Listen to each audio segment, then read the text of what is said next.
Sanibonani guys, igama uNqobelani futhi lamazwela ithonga ngomhla ka-2 January. Hey guys, kumabheketwana kontanzi babhonqa izisu abantu, hayi bayakhala isimayemaye lapho uMamfethu yena kuphela ke obonakala singathi akaguli ngoba phela yena njengesebenzisa kontanzi udla ngakugcina. Yey guys, noma Khumalo beloke egaqa ngamadolo uNtombo bonakala ukuthi naye akumhleli kahle ukuthi ke uke wabamba ipuni ezimbili ezintathu ezama phela ukuthi akhave kungabonakala ukuthi uyena nesandla ekufakeni leyo shevu emabhodweni akontanzi. Guys, uMduduzi ke angazi noma ubhuti udle kakhulu kunabo bonke yini ngoba uyena obegula kakhulu kunabo bonke. Hayi, umane nje wathi Faith lethubisi. Hayibo, uMamFaith ke ube ukuthola lo mbono ukuthi kumele kulethubisi esikhundleni sokuthi anikeze uMduduzi ubisi lo ocelile. Umane wacabangela indodana yakhe uPhinda kwayiyona ayiphuzisa kuqala ubisi. Yey guys, ngoba iqiniso ukuthi yazi igazi li-thicker than amanzi, ngoba ke manje bese ngingayiswa nanokuthi ke ubhosi wami ubani, impilo nje yomndeni negazi lakho bekuseyiyona eza kuqala. Gijimela-ke uMamFaith waphuzisa uPhinda ubisi, walinkunqa ubisi uPhinda. Hhayi, uthe nje ethi uyafika ngakuMduduzi bese sekunhlangazimuka nomoya. uMduduzi-ke guys umane wakhihliza amagwebu ubhuti uNtanzi wathi uthi uyagaqa ngakuyena uthi bafo, hawu kwabe kuphela kanjalo. Abantu bakwa-paramedic-ke bafikile nabo bazama-ke ukumcheck ukuthi ngabe usesesimweni esinjani, kodwa-ke guys ngibone nje sebembathisa useyili lo plastiki. Kubonakala nje guys ukuthi hayi sengathi selimane laduma lamthatha-ke kanjalo-ke uMduduzi. Yo, abakhalanga kanje kontanzi. Hayi, uNtanzi yena uqobo lwakhe bekade lokeshile ethi ngeke bafo, ngeke kwazi ukuthi ungishiye phela wena kuzokhala ibhungisi la ekhame kungekho wena. Hayibo guys, kubonakala nje ukuthi sikadabukisa sekuyisono. Naye uMakhumalo ubeseseloku eyigqokile le mask le ye-oxygen engasafuni ngisho ukuyikhipha ngoba eseshawa unembezo mubi ukuthi wathi uthi ushaya uNtanzi manje ubaba phela inhloko yekhaya kwamane kwashiyeka ubhuti wakhe omncane. Kwenzakalani vele? Kodwa-ke egameni lokuthi-ke ushevu wakhe awugcinanga nje ngokuthi awufakele ize lapha ebhodweni, kukhona umsebenzi owenzile, but still uNtanzi usaphila, okuyena kahle kahle bekade emzingela. Hhayi abanye laba, abanye bese kuwukuthi nje ibhonasi, kodwa umuntu abemfuna kahle kahle uPablo. Yey guys, akupheli-ke lapho. Leko Magwaza bekade-ke ezulazula uSanele esho ukuthi kumele-ke axoshwe uMakhumalo emabhizinisini akoMagwaza etshela uNjinji. uNjinji-ke kade engahlelisekile neze ngoba uyayazi phela iplani kaMakhumalo ukuthi ayohlala laphaya kontanzi. Umane nje wamhlebelela-ke uSanele ukuthi yeyi uma wakho usengozini, kahle kahle unengozi enkulu abhekene nayo. Wathi ingozi? Wathi wathi hayibo, khuluma nami, kwenzakalani kanti? Wathi eyi cha, khohlwa ukuthi ngikutshelile le ndaba. Wathi ngeke phela baba omncane ungitshela into bese uqeda ungishiya kanjalo, khuluma, kwenzakalani?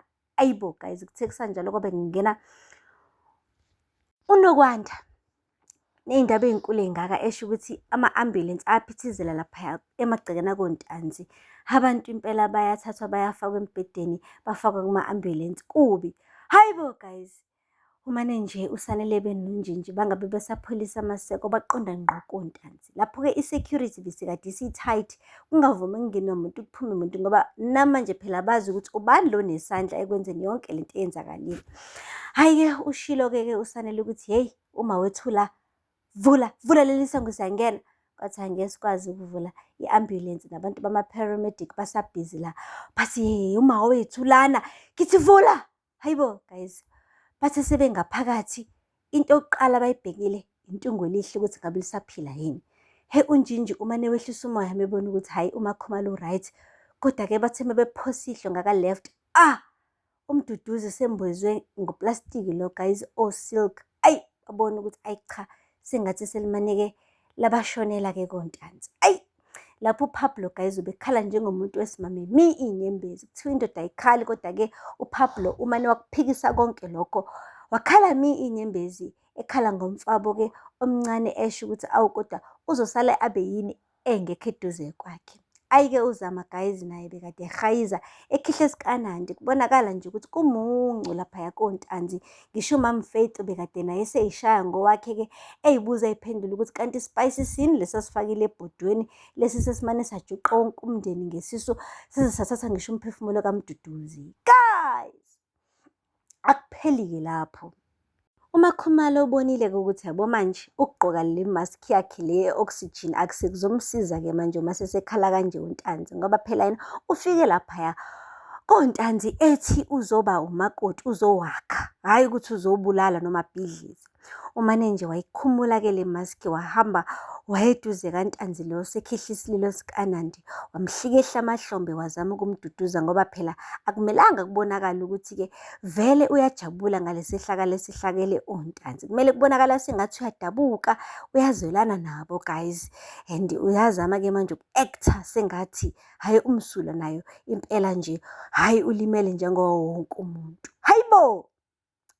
Angiphathi-ke ukuthobeka kukaSanele benonjinji guys. Abavaze beze besho ukuthi uma wethu uzela kanti nizombulala. Bamane nje babhekisa ikhanda phansi ngoba bayazi ukuthi cha kunje kungenxa yakhe uMakhumalo. Eyi, akupheli-ke lapho guys. Le kodladla ayimpela nakhona kumuncu. Angithi phela ubaba wakhona usetholile ukuthi kungenzeka ukuthi indodakazi yakhe yokuqala izalwa uyena, izalwa omunye babekuthiwa uZenzo ongasekho ngisho emhlabeni. Manje-ke akasafuni ukuthi kwenziwe i-DNA test eyodwa nje kambali kuphela. Usefuna kwenziwe i-DNA test yazo zonke iy'ngane zakhe. Okusho kona ukuthi unkosikazi wakhe akasamthembi, hhayi nje ngombali kuphela kodwa kuzo zonke iy'ngane zakhe. Ushilo-ke ulungele ukuthi hhayi cha baba mina bandla angikusoli inkosi yami. Yazi kuloke kwathi inhlo awukaze wangithanda mina. Mengase kuthiwa khona ingane engesiyona yakho la, hhayi kuyacaca lokho ukuthi yimina. Hayibo! Mane wathi wemfana ungazolinga ungithuke mina futhi ungazolinga ungigogwisele uma ukhuluma nami ngiqonde ngqo. Angithi ngithini kuwena? Hhayi wamane wayipholisa yonke-ke le nto lethu kuhle wathi khululeka baba, mina Sinombali sizoyenza i-DNA test. Angeke ngimkhulumele-ke ulungele kodwa mina Sinombali hhayi sizoyenza i-DNA test ayikho inkinga. uMaMbhele wathi kahle kahle umuntu othukwayo la yimina. Yazi ngangingazi ukuthi ungihlambalaze kanje.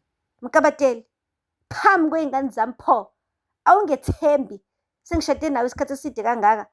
Hayi lo mama ngeke naye seyangisolisa kodwa manje ngendlela angafuni ngayo enziwe lama-DNA test. Ngathi kukhona into ayifihlayo, ngathi kukhona impela lento asaba ukuthi izovela mekwenziwa lama-DNA test. But-ke sizobona-ke guys-ke ngamazwibela alandelayo ukuthi zala nkomoni uma kunje.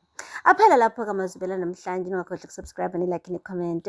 Until next time, bye.